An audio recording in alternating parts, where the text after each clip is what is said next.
And one more piece. All right, I was going to read something else. I think I'll read this.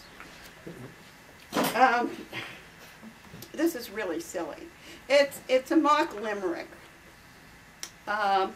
It's kind of fictional. It's called, what is it called? Oh yes, 9 Foibles about a woman from the left bank of Limerick. Words for music, perhaps, and indeed. 1. She lived in a house with a louse of a spouse, a louse with lice in his head and a grouse in its bed. No small wonder she wished him dead. She lived in a house, a mousy grey house, and her spouse was a souse, with mice in its head and a louse in its bed. No big surprise, he wished her dead. She lived in a house, but she wasn't a mouse, but she looked like a mouse, a plump, weeish mouse, and her spouse was a louse, a lord of a louse, such gross as that house. No, he wasn't a louse, he was verily a mouse, but she was a louse with rice in her head and an old grey blouse, and she killed his pet grouse until it was dead, they said. But you can't believe anyone.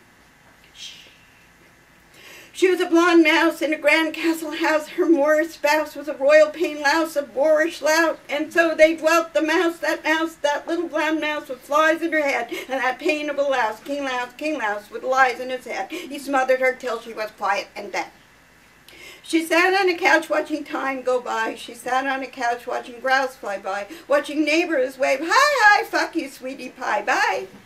Through the blind she would spy with her black navel eye to think she'd cause sighs with her firm young thighs.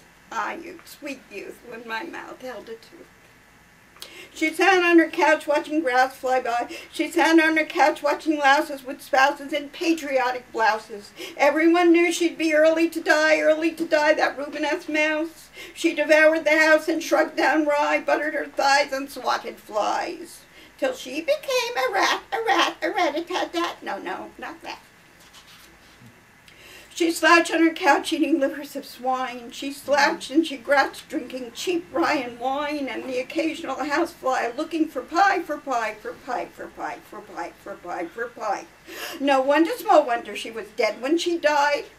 But did she verily die when she died? Perchance they lied.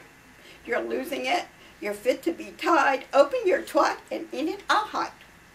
She died a lard and a souse in that house, little mouse, little souse, the spouse of the mouse. What couldn't her rouse? Her navel did ope, 2 doves did elope, with a clove and some lime, and she was much too tired to rhyme in 3/4 time or half time. So she timed out full time from booze and swine. Poor mouse, poor little souse. This laces her boots, it's come unloose. The end? No, mongoose. It was a jury trial of her pairs, and they decided there was unreasonable doubt, and that's how it was when the lights went out. Went out.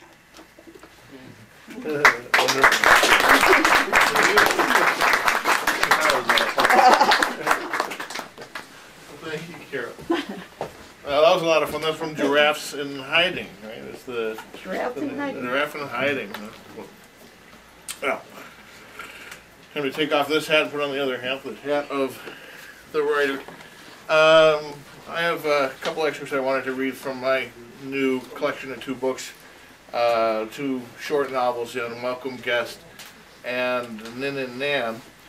The Unwelcome Guest is a kind of a book about paranoia, a study in paranoia, and the main character is certainly delusional, as you'll hear.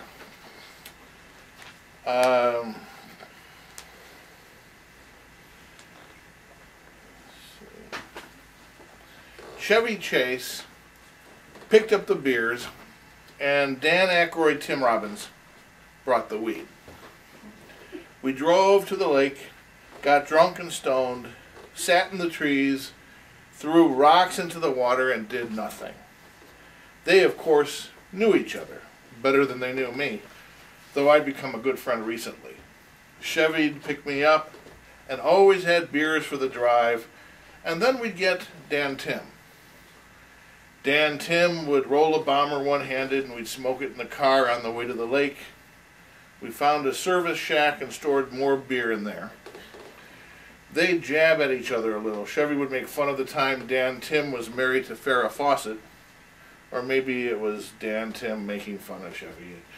It didn't matter. It wasn't serious. No coins were blasted here.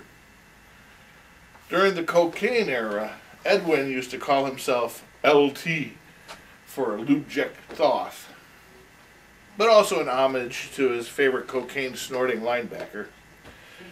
Meanwhile, LT was big in celebrity circles and was even Bill Murray's ex-roommate.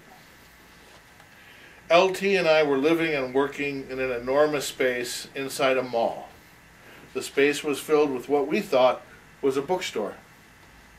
Though in truth, the store was as tiny as a 31 flavor shop, and our selection was only slightly more extensive. Mostly we sold bestsellers on discount. We needed the rest of the space for our elaborate living quarters, with its wine cellar and separate suites. We had a large communal living room across a small false hall from the store's false back door. Here we'd relax and entertain while one of us minded the shop. LT was a tall, balding classical guitarist with great talent, but an insufficient sense of vocation to go anywhere with his music. His gawky awkwardness gave him a fragility on stage that would have translated into great success had he used it. Women saw this in him and surrounded him eagerly, hoping to be the ones to loose his potential. None of them did, and he never, to my knowledge, took unfair advantage